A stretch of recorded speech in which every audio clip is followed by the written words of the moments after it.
Lorsque vous n'êtes pas activement engagé dans une tâche spécifique ou une activité externe, votre cerveau entre naturellement dans ce que les neuroscientifiques appellent le mode par défaut.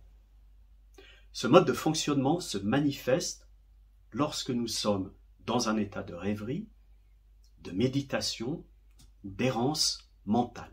Vous allez découvrir dans quelques instants pourquoi ce réseau mode par défaut peut être soit votre meilleur allié ou votre pire ennemi lorsque vous décidez d'initier un wild.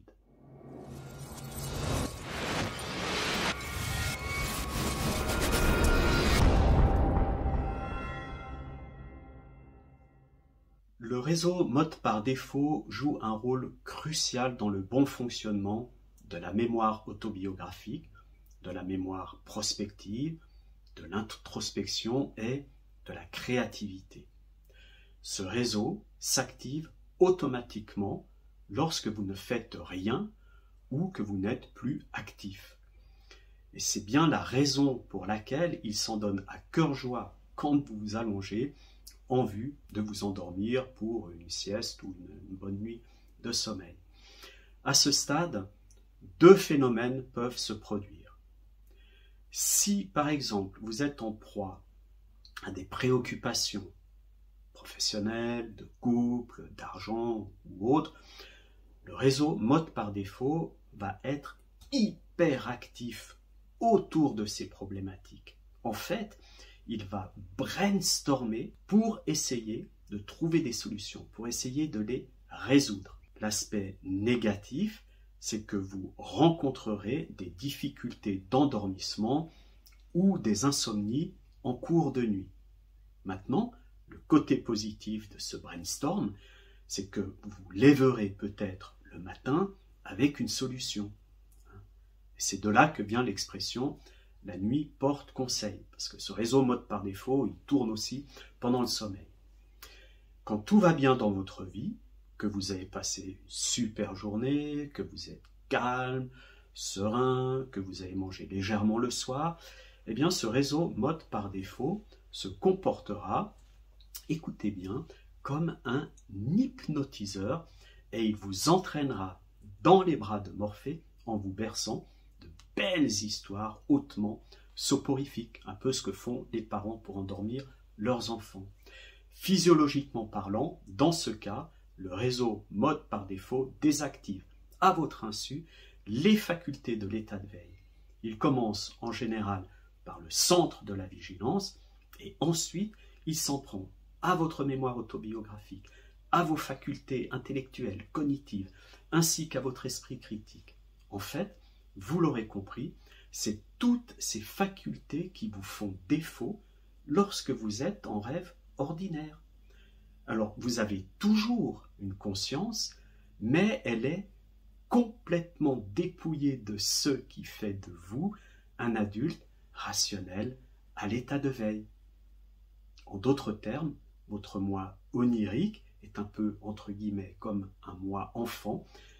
Il va subir le rêve, quelle qu'en soit sa nature, positif ou négatif. Venons-en maintenant à la lucidité.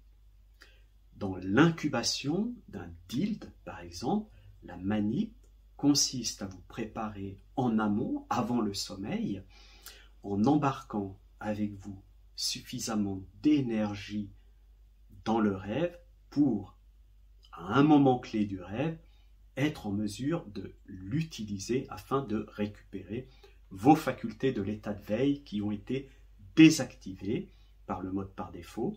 Et à cet instant, quand vous récupérez ces facultés, vous devenez lucide.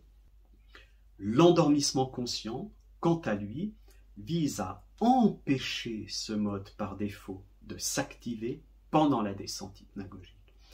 Et si vous maîtrisez l'endormissement conscient, ce réseau mode par défaut ne sera plus en mesure de vous hypnotiser et de vous dépouiller des facultés dont vous avez besoin pour être lucide, les facultés dont j'ai parlé un petit peu auparavant. Si tout se passe bien, si vous avez super bien piloté la descente, eh bien vous entrez dans le rêve en étant déjà lucide, le wild idéal. Alors cette entrée peut être directe ou légèrement différée. On parle alors d'un wild à effet retard ou d'un wild différé. J'aborderai ceci dans une autre vidéo, c'est aussi un point important à connaître. Maintenant, la difficulté du wild, c'est que pour lutter contre cette énorme puissance du réseau mode par défaut, il ne faut lui laisser aucune porte d'accès.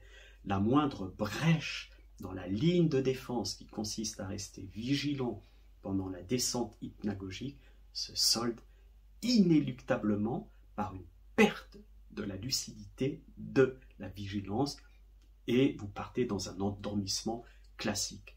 Et c'est là où la plupart des personnes échouent avec le wild et finissent par jeter l'éponge, considérant que c'est trop difficile.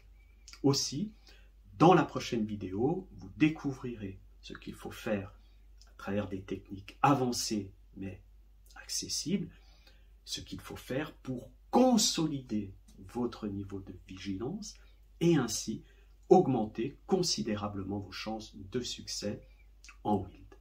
On se donne rendez-vous dans quelques jours pour la suite.